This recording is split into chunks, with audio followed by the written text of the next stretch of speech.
Ledakan di sebuah sekolah. Ini dilakukan oleh murid sekolah itu sendiri. Apakah sebenarnya yang terjadi di zaman sekarang? Apakah anak-anak sudah punya motif-motif yang di luar nalar seorang pelajar, mampu melakukan hal-hal yang unthinkable, tapi mungkin mereka mendapatkan referensi yang di luar dari circle-nya? Korban bullying ini acap kali terlambat untuk mendapatkan bantuan. Sampai akhirnya dia menyimpulkan, saya hidup sendirian. Saya tidak bisa mengandalkan siapapun. Saya harus melakukan perlawanan dengan cara saya sendiri. Sekali lagi, ini tidak dalam konteks membenarkan, tidak dalam konteks menyemangati, tidak. Tapi membuka kartu kesadaran kita bersama bahwa orang yang hari ini kita hujat habis-habisan, jangan-jangan kalau kita sedikit mau meneropong dia lebih mendalam, jangan-jangan sejatinya dia adalah korban. Korban yang mengambil keputusan bahwa saya harus keluar dari penderitaan ini.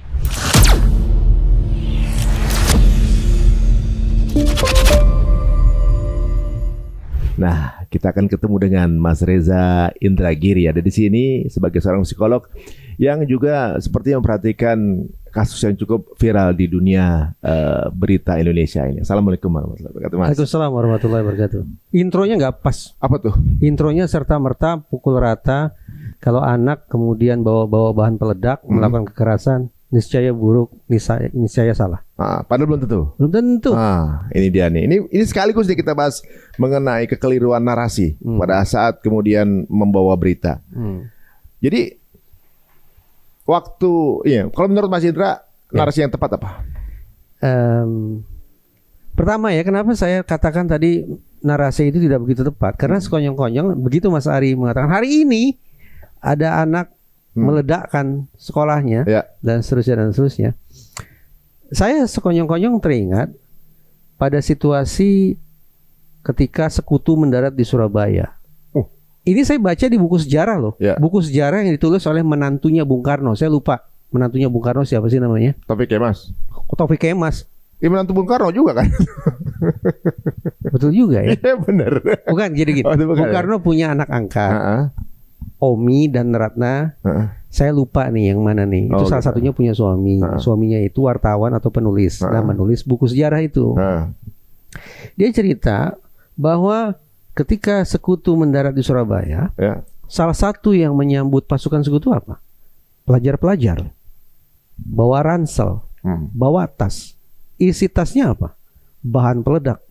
Sehingga mereka, anak-anak itu melempar tas itu atau bahkan menabrakkan diri ke kendaraan militer sekutu. Yang benar itu sih, warna itu ada di bukunya tuh. Jadi kayak kamikaze gitu. Kayak kamikaze. Nah sekarang saya kembalikan ke Mas Ari. Mau bilang anak-anak itu bejat, berani tidak? Enggak sih. Nah, mau bilang anak-anak itu salah? Tapi situasinya kan berbeda. Betul. Artinya benar kan, tidak serta-merta, tidak bisa kita pukul rata. Mengatakan anak-anak yang melakukan perbuatan semacam itu pasti salah, pasti bejat, pasti dan segala macamnya. Nah, ini menarik nih. Jadi berarti ada point of view yang mestinya ada konteks yang tidak bisa kita nilaikan begitu saja akhirnya. Walaupun harus disclaimer nih Mas Ari.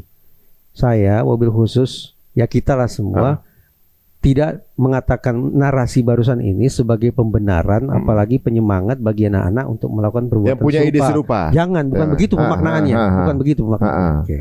Tapi tetap harus dipandang dari berbagai sisi gitu maksudnya kan. Betul. Walaupun begitu pasti ada motif di belakangnya yang belum kita ketahui. Yang mau kita bahas sekarang nih. Waktu pertama kali dengar gimana? Saya pikir pertama kali dengar waktu kan ada di TikTok nih. Meledak. Ya karena nggak terlalu itu masih fresh banget ada ledakan. Belum tahu, siapa tahu ada gas yang meledak. Saya pikir begitu awalnya. Orang kita sudah sampai pada titik bias dalam menarik simpulan. Ketika ada insiden di situ ada ledakan dan diperkirakan ledakan itu dari bom, pasti disangkut pautkan dengan teroris. Lupa bahwa teroris juga bisa pakai senapan, teroris juga bisa pakai pisau segala macam. Sekarang udah bisa pakai IT. Ya, bisa pakai IT. Tapi pokoknya kalau ada ledakan dan disebabkan oleh bom, pasti larinya pemikirannya ke bom, ke teroris. Agak konvensional klasik sih. Sampai kemudian Kapolri sendiri yang singkat saya mengatakan bahwa ini diduga terkait dengan bullying. Dan polisi terus melakukan pendalaman. Begitu Kapolri mengatakan bullying, saya narik napas. Kenapa saya katakan ini lagu lama nih? Lagu lama dalam pengertian apa? Begini Mas Ari. Ini kebetulan ini tidak jauh dari studio ini ada Yayasan Lentera Anak. Nah, saya aktif juga di sana. Sebagai bagian dari Yayasan Lentera Anak, saya ikut masuk dalam sekian banyak kasus, kasus-kasus anak, yaitu korban bullying. Akhirnya dalam tempo sekejap berubah menjadi pelaku. Sebutan ini tidak enak, tapi itu kenyataannya. Korban bullying mengalami viktimisasi berulang, akhirnya mencoba menyelesaikan masalahnya sendiri dengan menggunakan apa? Kekerasan yang skalanya besar. Sehingga dalam tempo sekejap mata, umat manusia lupa bahwa dia adalah korban bullying. Kita semua abai bahwa dia mengalami penderitaan berkepanjangan selama sekian lama. Yang kita tahu bahwa anak ini akhirnya duduk di kursi pesakitan karena apa misalnya? Karena membacok orang. Karena membakar tempat tertentu, karena meledakkan tempat tertentu. Kasus-kasus semacam ini saya bersama Yayasan Lentera Anak sudah masuk beberapa kali. Jadi perkiraan saya pasca Kapolri mengatakan ini terkait dengan bullying, perkiraan saya ini kurang lebih situasinya jangan-jangan sama. Nah, yang menariknya di sini nih, kalau kita ngomongin ini bullying, ini sebenarnya bukan barang baru, karena belum lama ada kasus Timothy yang akhirnya terbuli memutuskan untuk lompat. Nggak lama setelah itu ada lagi kasus yang sama yang lompatnya dari lantai berbeda tuh, tapi nggak seviral Timothy karena mungkin ini udah terlanjur viral duluan. Sebelumnya juga bullying yang viral tuh anak anak cewek digebukin sama anak cewek juga di Malaysia ya. Di Sumatera Selatan. Itu saya juga ikut ke pos tuh kan. Ada juga di Lampung. Kurang lebih sama. Akhirnya dilawan tuh. Anak yang sejatinya pelaku bullying itu akhirnya dilawan oleh sama korban. Yang terbully, oleh yang terbully sampai meninggal tuh. Karena saking dianya melawan itu. Di Aceh kalau nggak salah juga ada pembakaran pesantren kalau saya nggak salah ya. Yang konon juga anak ini adalah korban bullying. Ini terjadi juga di Amerika, ada school shooting yang dilakukan fatal shooting ya. Karena dia dibully di sekolah. Iya. Ambil senjata, yang bully itu dieksekusi sama dia sendiri gitu. Iya. Dan ini bukan sekali dua kali, udah sering kalau di Amerika anak sekolah jadi kayak gitu. Jadi impact dari bullying ini udah sampai segitunya ya. Ada dua titik yang paling ekstrim. Memang sama-sama kekerasan. Kalau bukan kekerasan terhadap pihak lain, maka manifestasi penderitaannya adalah kekerasan terhadap diri sendiri. Sampai ada istilah bullycide. Istilah ini akar katanya adalah bullying dan suicide. Bullycide. Kenapa dimunculkan istilah bullycide? Untuk menunjukkan ini bukan suicide sembarang suicide loh.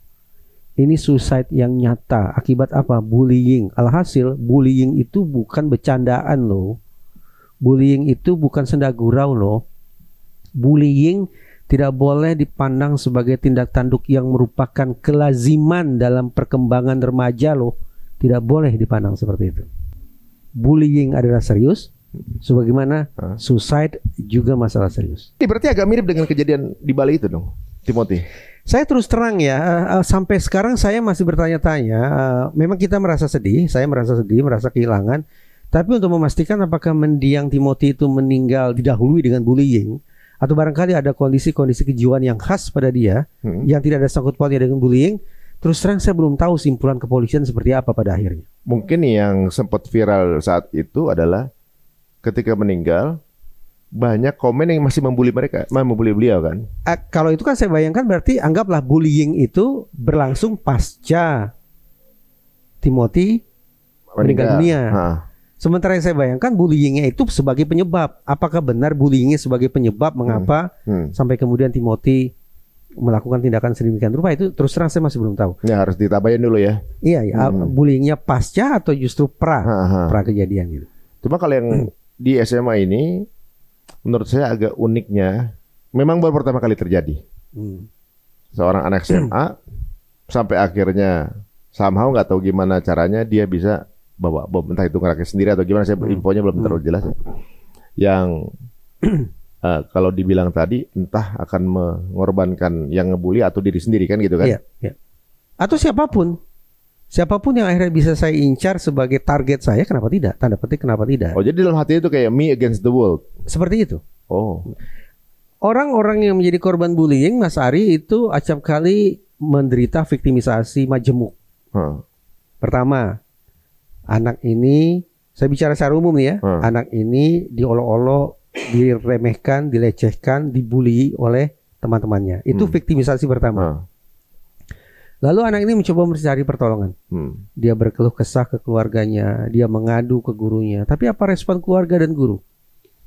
Sabar nak, maafkan nak, coba tetap berteman, nanti engkau akan lupa dengan sendirinya. Itu hal biasa nak dalam pertemanan. Kalimat-kalimat yang disampaikan oleh pihak yang semestinya memberikan pertolongan justru semakin membuat terpuruk si korban. Viktimisasi kedua. Berlanjut. Si anak akhirnya memutuskan, coba lapor polisi deh. Polisi kan katanya pelayan, pelindung, pengayom masyarakat dan penegak hukum. Betul kan ya? Betul nggak? Itu slogan ya? Iya. Kok tiba-tiba langsung mau minum sih? Ya, biar kalau ngomong bisa pikir. Oh, biar ngomongnya nggak tahu. Nah, begitu si anak ini melapor ke polisi. Begitu sampai di SPKT, baru sampai depan kantor polisi, mungkin polisinya mengatakan, ini kan masalah yang terlalu sepele. Anak-anak bocil. Anak-anak saya nanti juga selesai dengan sendirinya. Hari ini mengadu, besok rukun lagi. Udahlah, nggak usah ditindaklanjuti. Bahkan laporannya tidak diterima. Sadar tidak? Itu viktimisasi ketiga. Jadi kita bayangkan, tadi saya tandaskan, korban bullying ini acap kali terlambat untuk mendapatkan bantuan. Sampai akhirnya dia menyimpulkan, saya hidup sendirian. Saya tidak bisa mengandalkan siapapun. Saya harus melakukan perlawanan dengan cara saya sendiri. Caranya apa? Ya yang sebanding, yang setara dengan kepedihan yang sudah saya alami selama sekian lama. Sehingga manifestasinya adalah perilaku kekerasan yang bobotnya mengejutkan. Ekstrim kata orang. Tapi boleh jadi ekstrim itu setara dengan penderitaan sekaligus kesendirian yang diderita oleh si korban bullying tersebut.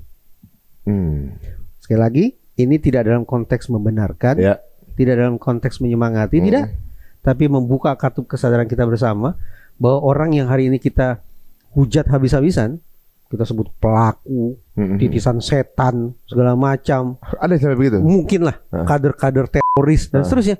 Jangan-jangan kalau kita sedikit mau meneropong dia lebih mendalam, jangan-jangan sejatinya dia adalah korban. Korban yang mengambil keputusan bahwa saya harus keluar dari penderitaan ini, namun dengan cara yang tragis akhirnya.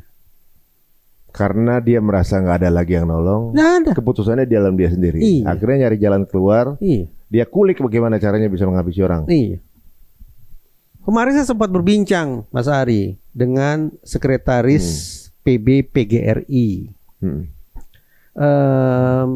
Pak Jejen namanya. Beliau mengatakan ya inilah pentingnya pencegahan. Saya sepakat. Pencegahan itu sangat penting.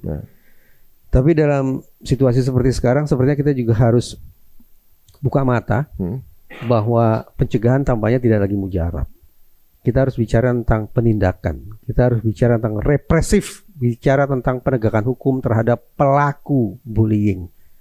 Kalau masalah ini memang berurat akar dari masalah bullying. Ini kok saya juga heran ya, kenapa di zaman-zaman sekarang ya sekolah itu kayak semacam mudah melakukan bully. Dan kita mungkin kayak ngelihat ya di sosial media itu gampang banget kalau orang berantem itu apa mukul orang lain tuh kayak dalam game aja gitu. Kayak hal yang sadis itu adalah hal yang biasa gitu ya, Pak. Hal yang sadis jadi biasa gitu. Itu kalau orang psikologi menyebutnya jangan-jangan memang sudah terjadi desensitisasi. Penurunan kepekaan terhadap yang namanya kekerasan. Apa yang menyebabkan itu? Terpapar, terekspos terus-menerus terhadap suatu hal yang negatif, maka kita akan tidak lagi menganggap hal itu negatif. Normalisasi jadi. Seperti itu. Desensitisasi. Desensitif. Hari ini desensitisasi berlangsung dengan sangat masif. Apalagi kalau bukan lewat sosmed. Sosmed atau game nih?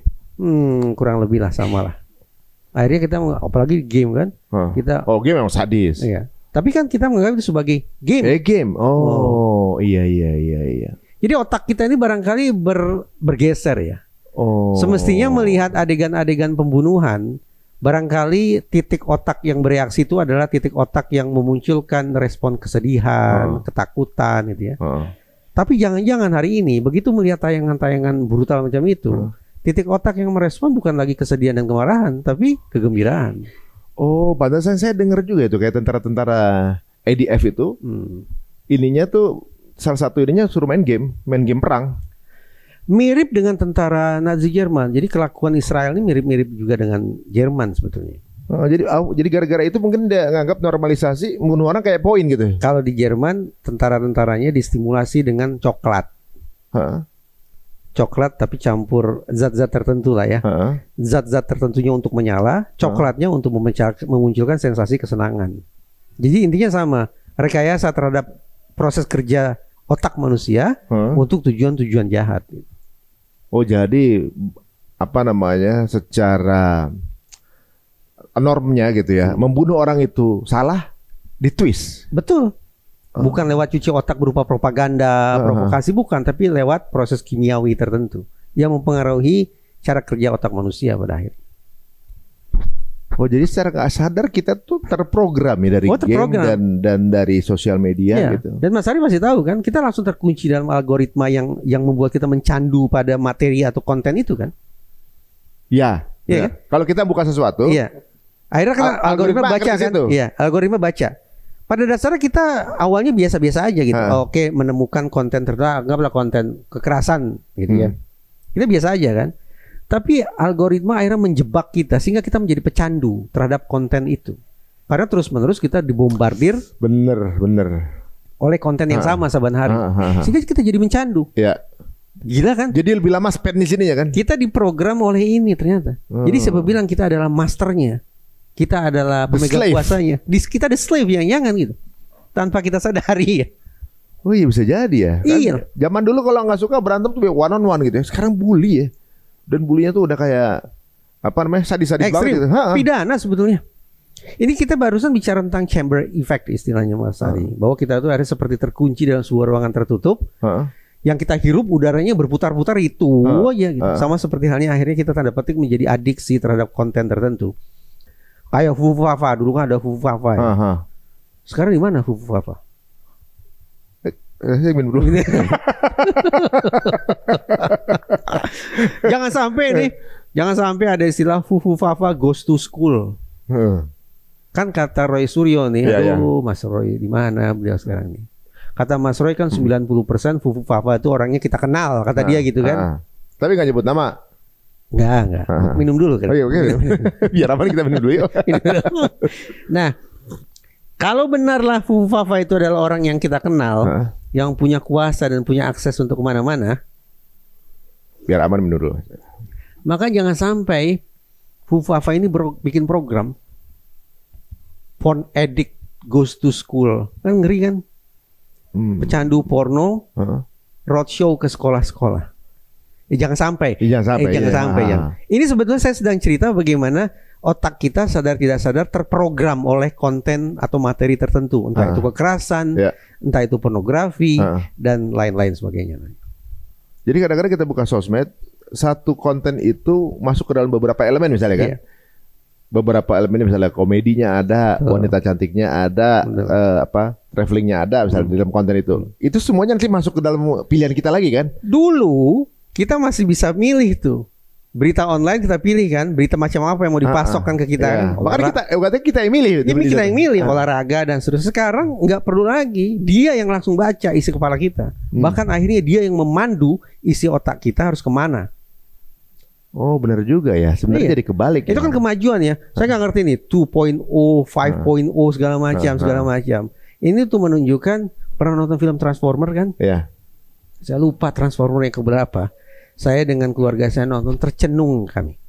Kenapa? Menjelang akhir film itu menampilkan adegan Transformer robot itu warna biru, merah itu. Apa sih namanya? Optimus ya. Dia menceramahi manusia, gila nggak sih? Iya. Manusia diceramahi kan, orang planet ya. Diceramahi, di akhir ceramahnya si robot ini pergi ke ruang angkasa. Yang ingin saya katakan, jangan-jangan ini gambaran kehidupan masa depan loh. Bagaimana akhirnya kita diceramahi oleh suatu objek yang sesungguhnya kita ciptakan sendiri. Dia yang menguasai kita akhirnya. Jadi ini berarti sama dengan keresahan yang pencipta AI itu, saya lupa namanya, akhirnya dia resign. Yang dibilang dia resign secara nggak langsung, secara eksplisit itu mengatakan bahwa mungkin orang tuh merasa sedang memperalat AI untuk kita budakin ngapain aja. Tapi sebenarnya bukan Elon Musk pernah mengatakan begini, ada 3 hal yang paling saya takutkan. Salah satunya adalah artificial intelligence goes wrong. Kalau AI sudah ngawur, itu yang salah satu hal yang menakutkan. Iya. Kata Elon Musk. Akhirnya kan bagi saya menakutkan kan. Kita terkunci dalam chamber effect. Ini impact dari goes wrong ini berarti. Jangan-jangan, apalagi ke depannya nanti ya. Wah, ini sebenarnya kalau bisa dibilang, kalau kerusakan besarnya dari impact sosial media ini udah karena sosial jatuhnya lama-lama kan. Bagaimana norma sosial kita akan kemudian bisa dikendalikan oleh pemilik algoritma. Iya. Itu kan. Sangat gampang muternya nih. Iya. Pelan, tapi lama-lama norma-norma yang biasanya sosial kita miliki itu bisa bergeser pelan-pelan. Nah, antisipasinya gimana nih Bang? Ibaratnya kan, ya namanya orang tua tuh sibuk kadang. Anaknya mau curhat, gue masih punya masalah yang lebih besar nih sama urusan gua nih, anak pakai curhat gitu kan kadang. Saya ini bukan sarjana psikologi pendidikan, bukan pula sarjana psikologi klinis, pun bukan sarjana psikologi perkembangan. Jadi pertanyaan Mas Ari barusan tidak bisa tuh saya jawab ala Kak Seto, ala Ibu Eli Risman, ala Bunda Lisda Sundari. Saya tidak mampu. Karena latar saya adalah psikologi forensik, maka jawaban saya begini, konkret, ini yang kami lakukan. Jadi saya, bagian dari Yayasan Lentera Anak, sebetulnya sudah selama beberapa waktu terakhir ini bersama Dompet Duafa mengunjungi sekolah-sekolah dan komunitas-komunitas belajar dengan satu materi. Bagaimana menangani situasi bullying lewat pidana.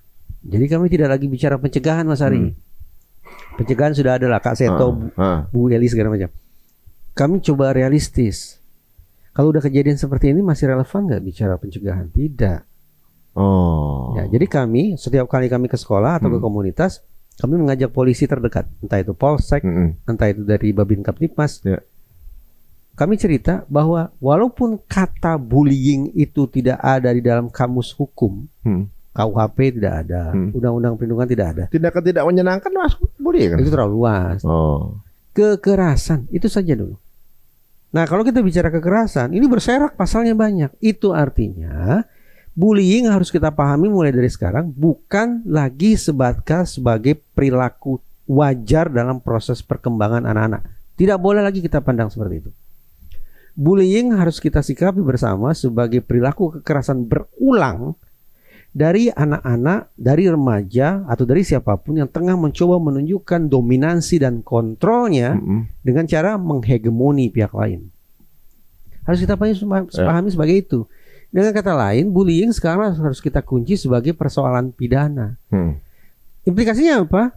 Sekolah jangan ragu-ragu untuk telepon polisi kalau ada kasus bullying. Siswa, orang tua jangan ragu-ragu telepon polisi dengan membawa laporan tentang bullying. Kalau polisinya bilang, maaf Bu, maaf Pak, bullying tidak ada di KUHP. Betul, tapi itu menandakan polisinya jarang baca. Karena esensi dari bullying apa? Tadi saya katakan kekerasan. Dan niscaya kalau cari pasal-pasal terkait kekerasan pasti banyak. Tinggal lagi kesanggupan polisi untuk punya mindset yang sama. Sebagaimana saya katakan tadi, ini bukan perilaku wajar dalam proses perkembangan anak dan remaja. Bukan. Bullying adalah agresi atau kekerasan berulang yang dilakukan sebagai cara untuk menunjukkan kontrol, kuasa, power, dominansi, hegemoni terhadap anak lainnya. Tapi kasus yang di Sumatera Selatan, si pelaku atau juga mungkin pelakunya nih, malah disarankan polisi untuk diversi, kalau nggak salah. Nah, benar. Begini. Saya mundur dulu satu langkah ya. Per detik ini barangkali kita menyikapi kasus bullying itu relatif sederhana. Siapa pelaku, siapa korban gitu ya. Padahal data menunjukkan, Mas Ari, 90% pelaku bullying itu ternyata juga korban. pelaku bullyingnya itu adalah impact dari korban dari yang lain lagi. Ini kayak domino efek dong. Betul. Demikian pula cyberbullying. 40% orang yang melakukan cyberbullying sesungguhnya dia adalah korban juga. Melampiaskan ke tempat lain. Gitu. Betul. Jadi hitam putihnya persoalan ternyata tidak sesederhana yang kita bayangkan. Siapa pesakitan, siapa korban, jadi tidak lagi terlalu terang benderang. Masuk akal ya? Ya. Menyadari adanya kompleksitas semacam itu, maka bisa saja polisi mengatakan, oke, kita coba diversi. Jadi penyelesaian masalah hukumnya tidak lewat litigasi, tapi lewat diversi. Bisa saja. Tetapi yang ingin saya katakan, mau itu lewat litigasi kah atau diversi kah, polisi tetap harus merespon ini sebagai situasi pidana. Walaupun anak-anak sekolah. Tepat. Berarti pelakunya harus dimintai pertanggungjawaban pidana. Itu dulu, pintu masuk dari situ. Tapi kalau misalnya polisi atau masyarakat menganggap ini masalah sepele, ya sudah. Maka nasib korban akan terus terkatung-katung sampai terjadi tragedi yang kita perbincangkan sekarang. Oh, jadi apapun penyelesaiannya, tetap ini masuknya di kasus pidana.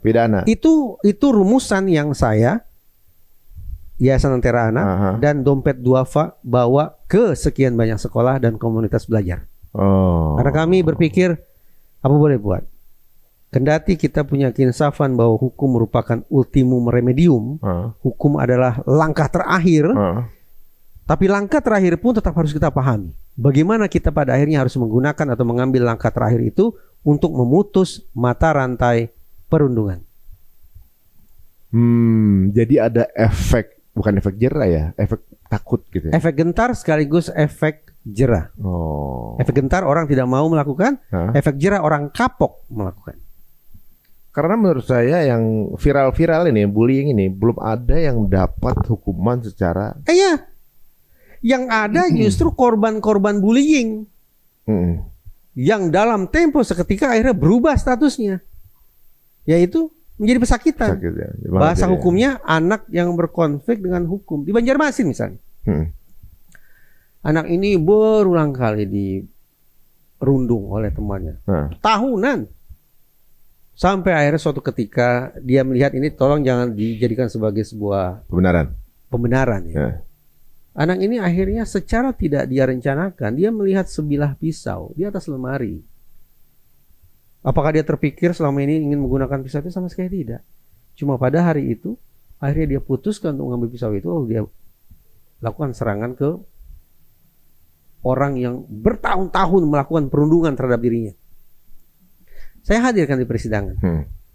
Saya ceritakan, nanti kalau diperlukan saya bisa elaborasi. Saya sampaikan ke majelis hakim, tentarakan bahwa persoalannya tidak semudah yang kita bayangkan. Anak yang duduk di kursi pesakitan ini, kalau dewasa disebut terdakwa, kalau anak-anak disebut anak yang berkonflik dengan hukum gitu. Anak ini kan sejatinya adalah korban. Hakim menyimak penjelasan saya itu 2-3 jam. Artinya saya menafsirkan, hakim mudah-mudahan terketuk hatinya, mudah-mudahan terbuka pikirannya. Tapi ketika kita baca putusannya sama saja. Yang dihukum siapa? Dia juga. Pelaku bullyingnya bebas. Atau mungkin belum ada landasan hukumnya. Tepat. Artinya negara ini belum punya kesepakatan, apalagi yang dituangkan ke dalam peraturan tertulis, aturan main bersama tentang bagaimana ini kita menangani situasi bullying. Berarti benar kan tesis saya? Kita ini seringkali tergagap-gagap sampai akhirnya kemudian terlambat dalam menangani situasi bullying. Akibatnya korban akhirnya menjelma sebagai pelaku. Benar ya. Kebanyakan kita udah sampai ke hilir, hulunya nggak dicari gitu. Udah tahu langsung kasus sebesar ini. Sebabnya karena apa? Nggak kemudian diselidiki gitu. Pasca persidangan saya bertemu dengan salah satu korban ya. Korban yang kemudian jadi pesakitan lah maksudnya ini. Dek, cita-citamu apa sih sebetulnya? Apa cita-cita dia? Dia ingin jadi polisi. Polisi yang mana?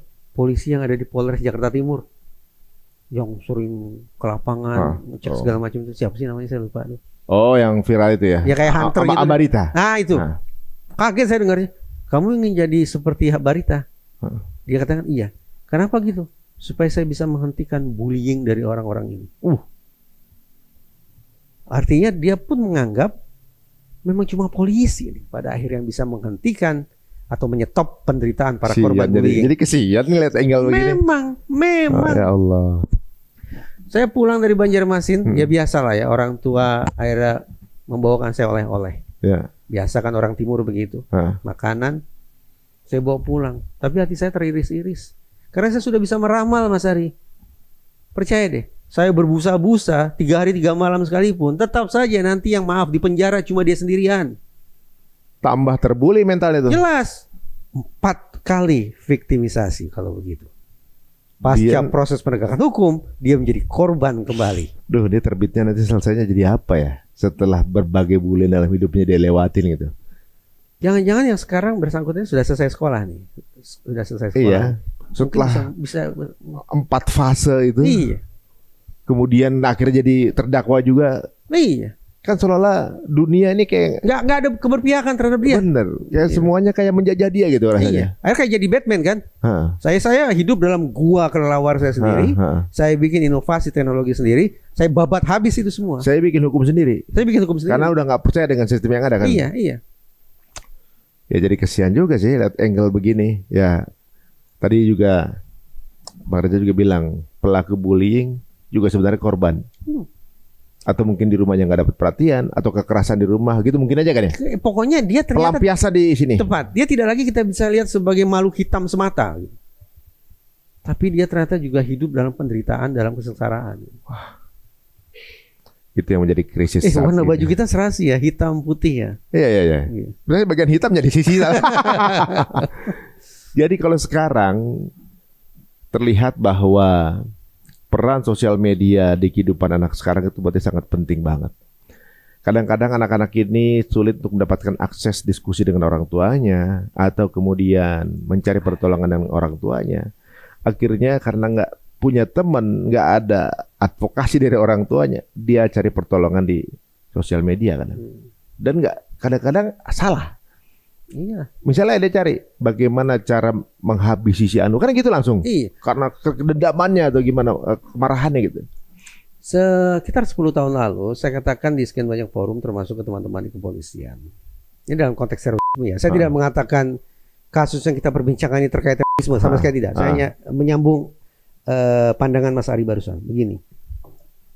Dulu itu konon untuk menjadi teroris itu harus ada sumpah setia. Harus ada dibaiat, dicuci otaknya secara intensif. Dari pagi sampai pagi harus ketemu dengan gurunya gitu. Saya katakan hari ini tidak. Hari ini orang bisa menjadi pelaku kekerasan atau ekstrimnya menjadi pelaku teror lewat 2 mekanisme sederhana. Satu adalah ada yang mengistilahkan sebagai self-indoctrinization. Ada yang mengistilahkan self-radicalization. Dengan bacaan apapun, saya bisa mencuci otak saya sendiri sehingga menganggap kekerasan sebagai hal yang lumrah belaka. Oke? Setelah saya melakukan self-indoctrinization, saya masuk ke fase kedua, yaitu self-recruitment. Saya nggak perlu dibayar. Saya nggak perlu datang ke tempat tertentu. Tapi saya membangun komitmen bahwa saya akan melakukan perbuatan serupa seperti yang dia lakukan. Berarti kan saya merekrut diri saya sendiri untuk menjadi pelaku kekerasan yang kurang lebih sama kan? Motivasi udah kuat. Bahkan dengan cara self-indoctrinization. Bagaimana saya belajar itu betul-betul sesuai selera saya. Jam berapa saya mau belajar, berapa lama saya mau belajar. Apalagi motivasi udah kuat mah udah. Wah, tinggal tunggu waktu aja kan ibaratnya. Kadang-kadang doktrin itu untuk memperkuat motivasi kan? Iya. Ini udah punya. Ini udah punya. Iya, yang ngeri juga ya. Nah, self-indoctrinization itu yang kemudian disuplai materi-materinya oleh sosmed dengan memanfaatkan chamber effect yang tadi kita diskusikan. Artificial intelligence yang akhirnya membaca selera orang ini kemana gitu kan. Nah, ya akhirnya kita kaget. Remaja di rumah sebelah yang tidak pernah sekolah ke sana, tidak pernah berkelana ke sana, tidak pernah mengembara dan segala macam ke sana, terus menerus di rumah, tiba-tiba besok melakukan kekerasan ekstrim. Ternyata dia belajarnya di mana? Mondoknya di mana? Kalau pakai kata nombok di sini. Bener ya guys, berarti ibaratnya ada ustadz yang bilang ini handphone ini setan gepeng kan. Isinya tergantung kita bawa kemana ya. Iya. Dan anak itu kemudian hanya dengan satu sumber ini bisa merencanakan segitu merencanakan. Dia menguasai ilmu lebih dari seorang dokter, Pak. Iya. Dokter mungkin menunggu penugasan ya dari dosennya. Bacaannya banyak, tapi anak ini lebih banyak lagi karena apa? Dia mengembara sendirian sesuai selera dia. Tanpa guidance. Sepakar-pakarnya pakar inilah dia nih. Dia nggak punya gelar, apalagi nggak punya ijazah. Dia nggak perlu ijazah. Dia nggak ambil pusing ijazahnya asli kayak palsu kayak segala macam, dia nggak ambil pusing. Tapi ilmunya ngelotoknya ilmu. Berarti kalau motivasi yang seberat itu, berarti juga buliannya tuh seberat itu. Sampai akhirnya timbul motivasi yang seberat itu sampai ngulik, itu kan butuh motivasi. Berarti motivasi untuk balas dendamnya kuat itu. Berarti kebayang dong. Bullyingnya itu juga seberat itu. Penderitaan seperti apa yang sudah dia alami. Sampai dia harus memupuk energi, memasok kepalanya dengan ilmu pengetahuan, sampai menemukan metode yang paling jitu untuk melunasi kesengsaraan yang sudah saya alami. Yang saya dengar beliau ini kalau nggak salah jauh dengan orang tuanya kalau nggak salah. Saya dengar. Mungkin ya itulah yang membuat dia nggak bisa komunikasi kalau dengan orang tuanya. Mungkin juga, tapi sebenarnya jadi bahan mawas diri saya juga. Anak saya juga kalau udah main game ampun. Nggak bisa jauhnya nggak di Indonesia katanya. Oh gitu. Tapi hari ini kan kata jauh itu tidak harus melulu fisik, Mas. Benar ya sih, benar juga ya. Nggak bisa kita nilai, kan bisa telepon, bisa ngobrol. Ya. Ya, jadi memang ini adalah momen di mana kita bisa melihat secara holistik ya, guys. Jadi perlu tabayun juga. Ibaratnya semua itu ada. Yang kita lihat sih selama ini baru dihasil, tapi sebabnya apa? Kita jarang untuk menyolek-nyolek di part situ. Apalagi sekarang udah terjadi kehebohan macam ini, sekian banyak korban masuk rumah sakit. Apa ya kita mau memberikan sedikit saja ruang hati kita untuk memikirkan masa lalu. Iya benar. Anak ini. Ternyata karena belum ada dasar hukumnya. Jadi masih banyak yang merasa ini ruang yang ya hidup di sekolah ini seperti seperti hukum rimba jadi. Yang kuat itu bisa mengintimidasi. Ironis ya. Di dunia pendidikan justru seperti berlaku hukum rimba gitu ya. Benar. Yang mestinya di situ adalah di mana mereka dididik atau digembleng untuk menjadi orang yang lebih baik, beretika, berempati segala macam. Tapi malah di situ merasa menjadi ajangnya untuk melihat yang di bawah kelasnya adalah yang lebih lemah dari dia. Gitu. Dan bisa tahu juga si pelaku bullying juga mungkin ada sesuatu hal juga jadi korban di tempat lainnya yang membuat dia akhirnya menjadi pelaku. Tapi ini seperti sesuatu yang berulang ya. Korban akan menjadi pelaku. Kayak seperti halnya pelaku LGBT, katanya dulunya korban. Begini. Pelaku kayak begini contoh. Orientasi dan perilaku seksual menyimpang gitu ya. Emang nggak takutnya disensor apa oleh si pelaku punya platform? Iya. Ya ada tweetnya juga ntar. Nanti di take down kan? Saya minum dulu. Ini kok ada sloki sih sekarang? Gula ya. Kayak gini, pembenarannya Israel waktu itu. Karena dulu pernah jadi korban. Sekarang jadi pelaku. Iya. Gitu hal-hal yang selalu berkelanjutan gitu ya. Betul. Ya pelaku KDRT kan kadang juga gitu. Iya, karena dulu kecil ya. Melihat orang tuanya gitu. Ini nggak bisa diputus siklus ini. Ya semestinya bisa ya kan, setiap masalah semestinya ada solusinya kan. Setiap penyakit ada obatnya kan. Tapi kita harus berpikir serius, ini lantas obatnya apa untuk memutus mata rantai itu. Nah, sekali lagi nih agak promo, tapi promo kebaikan. Yayasan Lentera Anak dan Dompet Duafa memandang paling tidak salah satu formula untuk memutus mata rantai perundungan ini adalah dengan pidana. Jangan malu-malu untuk taruh aja pidana walaupun itu anak sekolah. Jangan malu-malu orang tua untuk bawa masalah ini ke polisi. Kalau polisinya menganggap ini lebay, ingatkan saja tentang peristiwa di SMA, di Jakarta Utara itu, peristiwa di Lampung, peristiwa di Aceh, peristiwa di Banjarmasin. Boleh jadi itu juga merupakan akibat ketika negara memilih untuk kita sepelekan saja. Nanti juga selesai dengan sendirinya. Jadi mungkin walaupun mereka masih usia anak-anak, masih remaja, tapi kelakuannya seperti orang dewasa kan. Bully biasanya mainannya orang dewasa kan. Nah kalau sekarang ini, apa hukuman yang paling cocok untuk para pembuli kalau menurut Mbak Reza? Yang mendidik. Maksudnya? Maksudnya hukuman yang kemudian membuat efek jera, tapi juga mengedukasi bahwa ya nggak boleh bully gitu. Begini Mas Ari, kalau peraturan tentang anak-anak yang melakukan pidana, termasuk pidananya berupa kekerasan dalam kurung bullying, itu sebenarnya sudah ada. Namanya Undang-Undang Sistem Peradilan Pidana Anak. Jadi ketentuannya sih sebetulnya bagus. Anak-anak yang melakukan kekerasan, anak-anak yang melakukan bullying, termasuk anak yang konon melakukan peledakan ini, nanti akan dikirim ke tempat khusus yang namanya LPKA. Ya secara getir sebagian khalayak masih mengatakan LPKA itu kan hanya sebutan indah saja.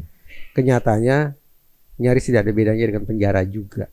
Artinya bagaimana membawa anak keluar dari lingkungan primernya, menjauh dari keluarganya, menjauh dari sekolahnya, dimasukkan ke tempat tertentu. Dan konon di situ dilakukan pembinaan segala macam. Berarti kan tetap saja mengucilkan anak dari lingkungan yang semestinya bisa menjadi sumber pendukung utama terhadap perbaikan hidupnya, yaitu rumah dan sekolah. Masuk akal ya? Nah, itu sudah ada aturan mainnya. Tinggal lagi berapa lama nanti dia akan menjalani pembinaan semacam itu dan seterusnya. Tapi kemudian ada inovasi yang namanya restoratif justice, bahwa anak ini tidak harus kita hukum dengan cara mengucilkan dia dari keluarganya, tetap saja di rumahnya. Tapi justru negara yang hadir ke rumahnya, memberikan penugasan kepada dia, melibatkan masyarakat sekitar untuk menjadi sesama petugas rehabilitasi bagi anak itu. Butuh sumber daya yang besar memang, tapi diyakini lewat riset pendekatan restoratif justice semacam ini akan memiliki efek pemulihan yang lebih jitu daripada sekali lagi mengambil anak dari lingkungan primernya, memasukkan ke tempat tertentu dan konon memberikan pembinaan kepada dia. Itu kan untuk pelaku bullyingnya. Kalau misalnya korban sudah terlanjur menjadi sama saja. Sama aja. Dia akan dilihat berdasarkan status terakhirnya sebagai apa? Pelaku kan. Maka tadi saya katakan, sedih kan hati. Lupa kita bahwa itu adalah korban. Dia hebat loh. Bertahun-tahun dia mencoba bersabar, Mas Ari. Bertahun-tahun dia mencoba untuk merelakan dirinya menjadi sansak hidup bagi temannya yang bertahun-tahun menyakiti dia. Orang tuanya belum tentu punya kesabaran seperti itu. Gurunya belum tentu punya ketabahan semacam itu. Dia sudah buktikan bertahun-tahun. Tapi ketabahan itu, kesabaran itu ada titik akhirnya. Dan titik akhirnya itu yang justru menjadi malapetaka bagi dia. Karena akhirnya kita seluruh umat manusia hanya mengingat dia pada titik akhir itu dan lupa pada perjalanan hidup sebelumnya. Jadi malah dapat ini penghakiman ya. Iya. Tapi anak ini ada nggak sih sebenarnya kalau bimbingan psikologis setelahnya gitu untuk penjara itu? Secara pakam Indonesia nih, cara hukum. Di dalam penjara itu ada nggak sih bimbingan psikologi? Ada. Paling tidak aturan main tentang itu ada. Tapi seberapa jauh efektivitasnya, saya pernah tagih itu kepada negara. Dalam kasus Marzoni misalnya, kan juga kepada penyalahguna narkoba, bukan pengedar ya, kepada penyalahguna narkoba kan juga ada program rehabilitasi kan. Tapi saya tanya ke negara, ke otoritas Direktorat Jenderal Pemasyarakatan, ke Kementerian Imigrasi dan Pemasyarakatan, sebetulnya program rehabilitasi yang digadang-gadang ada itu, kemujarabannya seperti apa? Kemujaraban itu antara lain akan bisa kita ukur berdasarkan tingkat residivismenya, pengulangannya. Lah maaf, kalau Marzoni berulang semacam ini, berarti kita punya alasan dong untuk khawatir bahwa jangan-jangan satu, program rehabilitasi itu jangan-jangan tidak ada. Jangan-jangan tidak ada. Atau jangan-jangan program rehabilitasi itu ada tapi tidak dikenakan atau diterapkan sebagaimana mestinya. Atau yang ketiga, jangan-jangan program rehabilitasi itu ada dan sudah diterapkan tapi memang tidak tuntas. Karena antriannya banyak. Anggaran negara sedikit. Dan sejujurnya dapat duit apa sih kita dari program macam ini? Saya minum lagi. Ya minum aja deh. Banyak minum kita sekarang nih. Tapi iya ya, benar juga enggaknya Bang Reza ya. Apakah nama rehabilitasi itu hanya sebatas nama aja, tapi yang dilakukan adalah sama seperti penjara lain konvensional, hanya merubah circle-nya dipisahkan aja dari yang lain gitu kan, hanya gitu aja. Ya ini ambil contoh lagi yang Marzoni ya, karena kita bicara rehabilitasi. Kan saya sempat bicara dengan penasihat hukum dia. Saya katakan, karena Marzoni adanya di Cipinang. Cipinang kan lapas narkoba. Ya, saya bayangkan itu lapas khusus, berarti ada program khusus dong. Kata pengacaranya, siapa bilang? Maksudnya dia emang ada di Cipinang, tapi bukan di lapas narkobanya. Umum. Kata dia loh ya. Berarti kan benar. Amarzoni yang disebut sebagai high risk, beresiko tinggi, ternyata perlakuan terhadap dia ya sama aja tuh. Katanya high risk. Berarti jangan-jangan negara sedikit banyak ikut berkontribusi loh. Atau bagi residivismenya Amarzoni. Mungkin nggak perlakuan terhadap hal-hal seperti ini yang semestinya menjadi pembinaan hanya bagian dari another project aja. Nggak jadi sesuatu yang penting gitu untuk ini programnya harus diamati begini gitu. Pokoknya begini masuk sana. Jadi udah template gitu. Mas Ari, dalam sistem peradilan pidana itu ada sekian banyak lembaga. Lembaga yang paling mendapat perhatian atau sorotan publik adalah polisi.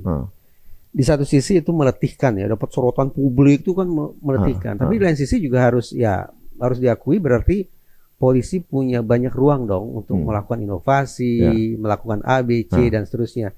Yang berimplikasi sumber daya finansial tentunya juga mereka bisa nikmati dalam jumlah yang besar karena tuntutan kita besar gitu. Lembaga kedua yang mendapat sorotan publik adalah kehakiman. Jadi lembaga yang ada di titik paling hulu dan yang ada di hilir itu yang paling mendapat sorotan publik. Ada dua lembaga yang tidak mendapat sorotan luas. Satu kejaksaan. Siapa sih yang tahu kerja kejaksaan? Tidak ada. Karena dia jauh di belakang. Yang lebih lagi yang kita tidak berselera untuk tahu kerja siapa? Pemasyarakatan. Ini saya karena kita nggak mantau ke dalam gitu atau gimana? Isinya tanda petik manusia busuk semua, ngapain juga kita perhatikan. Kasarnya begitu tuh. Sehingga ya kita tidak tahu sebetulnya dinamika pemasyarakatan di dalam seperti apa, kita tidak tahu. Sebutnya sih bagus, pemasyarakatan. Artinya pasca menjalani sebutlah masa hukuman ini, yang bersangkutan harus bisa kembali bereintegrasi kembali ke tengah masyarakat. Kan di reprogram ya. Diprogram menjadi masyarakat lagi gitu. Tapi masalahnya pernah seserius apa coba mencermati masalah-masalah pemasyarakatan? Pasti lebih sering baca berita tentang polisi, betul? Ya. Pasti lebih sering baca berita tentang hakim, ya kan? Ya. Sesering apa baca berita tentang pemasyarakatan? Enggak seksi. Nah, terjawab dong pertanyaannya. Karena tidak seksi, maka tidak menjadi bahan perhatian. Berarti benar sekali ya, dengan adanya sosial media seperti sekarang ini, no viral no justice. Harus viral dulu, kemudian diperhatikan. Ini narasi positif supaya saya pulang aman juga. Gitu. Iya. Presiden Prabowo sebetulnya sudah punya etikat yang jauh lebih serius nih. Urusan pemasyarakatan dulu sebatas Direktorat Jenderal. Sekarang naik kelas jadi kementerian, ada menteri khususnya, Menteri Imigrasi dan Pemasyarakatan. Siapa nama menterinya saya lupa. Pak Agus ya, mantan polisi. Lupa saya. Ya, yang ingin saya katakan, karena pemerintahan Presiden Prabowo sudah menaik kelaskan masalah pemasyarakatan jadi level menteri, maka ya kita patut berharap bahwa program-program pemasyarakatan akan tidak lagi terdengar klise, tidak lagi sebatas menggugurkan kewajiban, tapi secara lebih substantif dan signifikan bisa menjelmakan sekian banyak para pesakitan menjadi warga negara yang baik, bertanggung jawab dan hidup produktif. Mengembalikan kepada masyarakat. Iklan layanan ini dipersembahkan oleh tapi yayasan apa tadi? Lentera Anak. Lentera Anak. Dan satu hal nih Bang, kasusnya berlanjut, pemberitaan makin bergulir dan juga ini lagi sosial media lagi kemudian karena kasusnya berada di masjid, korbannya banyak, gitu kan. Dan tipe tipe bomnya itu lumayan udah advance lah untuk anak seperti dia, canggih lah gitu. Nah, ada lagi penggorengan yang dia ikut jaringan apa, gitu kan, atau juga terafiliasi apa, ataukah dia memang dipasang untuk melakukan itu karena menutupi berita apa? Udah sebut aja teror gitu ya. Ya macam-macam gitu kan itu. Nah ini sebelum kita menanyakan pendapat Bang Reza, misalnya itu anak baca juga tuh, kamu tuh di luar udah jadi teroris nih, kamu tuh udah jadi wah penjahat banget deh gitu misalnya. Dan dia denger. Itu kan bulian mental juga kan. Oh jelas. Tambahan lagi tuh. Jelas. Makanya saya bersikap begini. Udah lugas aja ya. Beberapa hari lalu ada yang bertanya gini, ini sangkut teror nggak? Ada yang bertanya begitu. Saya katakan begini. Kita hati-hati loh menggunakan kata teror. Kalau dalam khazanah psikologi forensik bidang saya itu ada tipologi aksi teror. Ada sekitar 7 tipe aksi teror. Orang-orang yang melakukan kekerasan masif yang berangkat dari konflik personal itu termasuk salah satu tipe aksi teror. Yeah. Tapi bedakan dengan kata teror yang ada di dalam undang-undang terorisme. Undang-undang terorisme membuat definisi terorisme itu apa? Salah satunya adalah ini harus berangkat dari motif politik, ideologi dan seterusnya. Itu. Ditarik ke sana. Ya, jadi kita nggak bisa juga seenak hati menyebut, oh ini terorisme nggak bisa. Karena sekali lagi bahasa undang-undangnya udah dikunci itu dengan motif yang tadi saya sebut. Saya tidak tahu nih arah penyelidikan dan penyidikan polisi akan kemana, saya tidak tahu. Satu itu. Yang kedua begini. Saya khawatir mulai digaungkannya atau dikait-kaitkannya ke masalah teror segala macam karena bom itu ya tadi. Tadi kan kita bicara tentang bias ya. Bias. Hati-hati, jangan-jangan sadar tidak sadar di hati kita sudah mulai ada terselip perasaan marah, benci, dendam dan seterusnya terhadap yang melakukan peledakan itu. Ini harus buru-buru kita stop. Ini bukan kata Reza nih. Ini kata Undang-Undang Sistem Peradilan Pidana Anak. Apa kata undang-undang? Dalam menangani masalah pidana anak, sederhananya kita harus bebas dari muatan amarah, benci, dendam, dan seterusnya.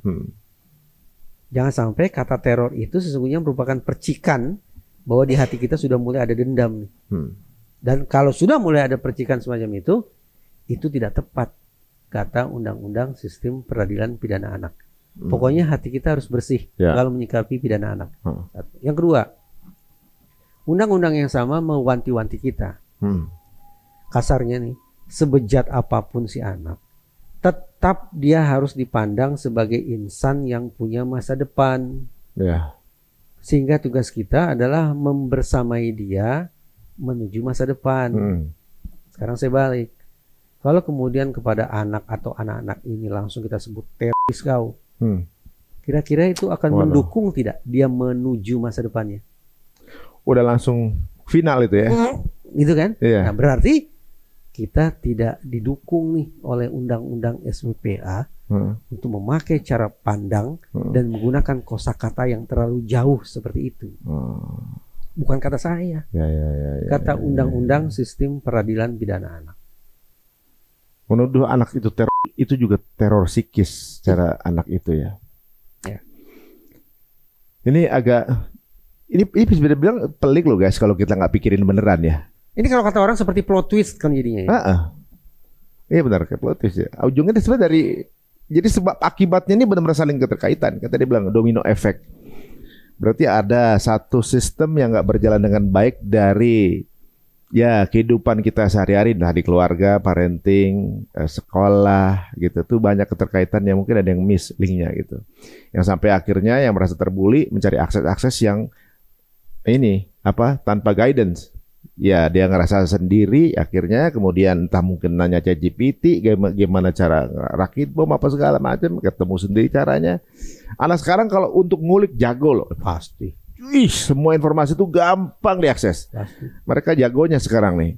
Tinggal apa yang lagi mau dicari dan apa yang mau dikulik. Nah ini masalahnya para orang tua sekarang ini. Bagaimana caranya kita memantau anak kita yang mungkin aksesnya lebih banyak ke sosial media dibanding orang tua dengan anak. Ya benar nggak? Kita cuma mungkin ketemunya berapa jam sekali. Sedangkan dia sendiri bisa 24 jam itu. Mantengin itu handphonenya atau gamenya gitu kan. Parenting berbasis ChatGPT. Tapi anak sekarang nggak tahu kenapa nih bang. Katanya kan tingkat sakit mentalnya naik ya. Iya betul. Tingkat sakit mental naik. Dengan terpapar sosial media orang gampang stres. Suami istri nggak ada masalah nih, gitu kan. Tiba-tiba buka sosmed, temennya beli mobil, jadi berantem. Jadi ini trigger berantem sosial media, gara-gara sosial media. Nah, bisa dibilang bahwa tingkat mental di zaman AI yang teknologi makin tinggi, sakit mental juga ikut sama-sama naik. Apa sih yang salah nih, Bang? Nah itu kan udah terjawab dengan sendirinya. Bahwa ternyata sosial media itu bukan dunia yang steril dari masalah kan. Akhirnya kita diingatkan perlunya literasi bermedia sosial ini jadi agak normatif nih. Ini bukan arah perbincangan yang saya banget nih sebetulnya nih. Tapi akhirnya kita punya keinsafan perlunya literasi dalam bermedia sosial. Satu itu untuk bahas tentang hal ini sangat tepat nih kalau yang duduk di sini adalah Kak Seto, Bu Eli Risman, Ibu Lisda Sundari, itu tepat tuh. Mbak Neno Warisman tepat.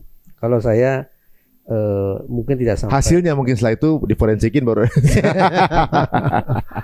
Kalau saya justru belum lama secara ini saya jujur tapi dimaki-maki orang.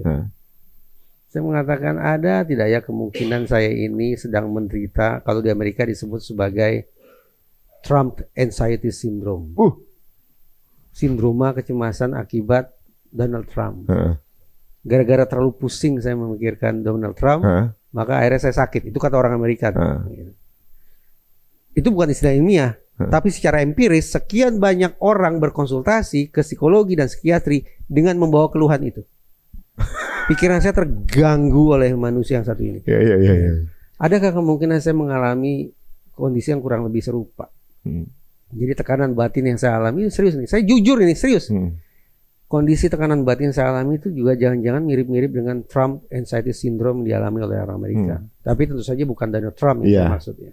Cuma elemennya beda aja gitu ya. Beda. Juga bukan sejujurnya bukan Pak Prabowo lah. Nggak sampai sejauh itu. Minum dulu, ya aman sih. Minum dulu ya, saya juga deh. Jadi pengganti kata Trumpnya siapa? Fufu Fafa. Saya tahu arahnya ya. Oh begitu. Nah, ini sepertinya adalah sebuah perbincangan yang justru mungkin bisa menjadi pembelajaran buat kita sama-sama ya. Bagaimana caranya kita secara holistik melihat sesuatu, nggak dari satu sudut pandang aja. Berarti juga ada masukan tuh yang baru kita dengar dari Bang Reza tadi yang mungkin saja bisa menjadi, ya mudah-mudahan bisa menjadi apa namanya, sesuatu yang bisa didiskusikan untuk mencegah hal ini bisa berulang lagi gitu ya. Masih ada satu kemendingan yang terjadi di Indonesia dengan maraknya pembulian. Kalau di luar negeri itu biasanya kalau terjadi mass shooting di sekolah, keputusan terakhir dia akan suicide. Para pelakunya anak-anak sekolah yang melakukan itu ujungnya dia tahu dia akan suicide atau melakukan suicide. Kadang ada yang pesen ke orang tuanya kan gitu kan. Di Indonesia belum sampai ke situ. Mudah-mudahan enggak. Ya mudah-mudahan enggak. Tapi melakukan hal seperti ini udah mulai kan. Melakukan hal apa namanya bombing ini kan udah mulai. Nah kira-kira kalau pesan dari Bang Reza sendiri gimana untuk para pendengar yang sekarang juga sedang concern dengan masalah yang sama, apalagi sekarang juga mungkin mulai banyak yang mulai mengamati sekolahnya, apakah ada bulian di sekolahnya, karena nggak semua korban bully itu ngomong, gitu kan, nggak semua korban bully itu ngasih tahu, dia juga takut lagi gara-gara ngadu dipukulin lagi misalnya kayak gitu. Atau apakah kontrol dari sekolah yang perlu dilakukan, ataukah ada hukuman dari sekolah untuk para pelaku bully, entah itu hukuman DO lah apa segala macam yang perlu diterapkan gitu, yang secara resmi. Kira-kira apa Bang? Yang kira-kira mungkin bisa menjadi efek jerah mengurangi bully ini? Sekian banyak sekolah di Eropa melakukan risk assessment, penakaran resiko tentang banyak hal, termasuk tentang kemungkinan apakah anak-anak atau murid-murid punya masalah yang serius yang bisa saja kemudian mendorong mereka melakukan perbuatan-perbuatan berbahaya, baik terhadap diri sendiri maupun terhadap pihak lain. Dari risk assessment itu akhirnya murid-murid dipetakan secara individual, mana yang low risk, resiko rendah, mana yang at risk, mana yang medium risk, dan mana yang high risk. Sekolah-sekolah itu bisa melakukan pemetaan sedemikian rupa adalah berkat kolaborasi antara sekolah dan rumah. Orang tua. Ya. Jadi jawaban yang paling indah adalah memang untuk menghentikan masalah ini dibutuhkan adanya kolaborasi. Untuk menakar seberapa jauh anak-anak kita dalam kurung murid-murid kita bermasalah, sehingga kita tahu persis bagaimana menangani masalah mereka. Apakah cukup tanda petik sebatas dengan penanganan psikologi pendidikan, psikologi perkembangan, psikologi klinis, ataukah kita harus membuka pintu selebar-lebarnya bagi otoritas penegakan hukum untuk ikut menangani masalah kita? Sebagai orang psikologi forensik, saya yakin betul bahwa langkah yang saya sebut barusan, buka pintu bagi polisi untuk masuk, adalah sebuah langkah yang tidak boleh kita tabukan. Ya. Dengan kondisi yang seperti sekarang ya. Apa itu arah kalimat itu? Iya, enggak maksud kondisi banyak pembulian gitu arahnya. Arahnya ke situ. Minum dulu Bang, udah mau habis gitu. Ya guys, jadi dari sini kita juga mengetahui ya bahwa ternyata bukan cuma adik-adik kita yang sebenarnya menderita ya. Kita juga termasuk menderita. Sebenarnya kita semua ini lagi dibully sama sosmed sebenarnya. Secara mental kita tuh lagi dibully sebenarnya kalau kita tidak menyaring asupan informasi yang masuk ke diri kita. Contoh kasus kejadian ini aja kita dapat informasi yang beragam. Itu kayak dibully juga tuh mental kita. Langsung memvonis seseorang atau juga judgement dengan seorang gitu. Atau juga mungkin langsung mengaitkan dengan sesuatu yang belum tentu kan gitu. Kadang-kadang terlalu lama mengkonsumsi sosial media, kadang-kadang kita suka bisa menilai orang hanya dari judul kadang. Iya. Atau menilai orang hanya dari ijazahnya bisa juga. Atau lagi minum dulu lah. Wah, saya udah habis nih. Bisa juga menilai orang hanya dari satu kotak handphone ini aja, padahal cuma sedikit kehidupan yang bisa kita lihat dari orang tersebut, tapi kita seperti sudah tahu full mengenai kehidupan orang itu. Ini menarik, ini isinya introspeksi semua, dan siapa tahu masukan tadi bisa didengar karena sudah ada success story mengenai apa yang terjadi sebuah campaign satu perusahaan yang memiliki dampak atau impact yang kurang baik, akhirnya sekarang sudah berjalan ya. Alhamdulillah. Bisa konsultasi dengan Bang Reza di mana? Yayasan Lentera Anak, bukan saja websitenya. IG ada juga? Ada lengkap. IG Bang Reza? Oh, kalau saya punya medsos bukan untuk networking, sebatas untuk monitoring. Oh gitu. Tapi untuk baca tahu berita medsos juga? Medsos juga saya buka. Oh, betul buat kepo doang biar nggak terpapar gitu ya. Oke guys, jika dirasa menarik, monggo silakan sebarkan link ini ke circle teman-teman semuanya. Siapa tahu akan mendapatkan keuntungan edukasi untuk hari ini. Terima kasih waktunya Bang Reza. Terima kasih. Semoga nggak kapok lagi untuk kita undang nanti ya. Ya, sampai ketemu lagi teman-teman semuanya. Jangan lupa untuk subscribe. Wassalamualaikum warahmatullahi wabarakatuh.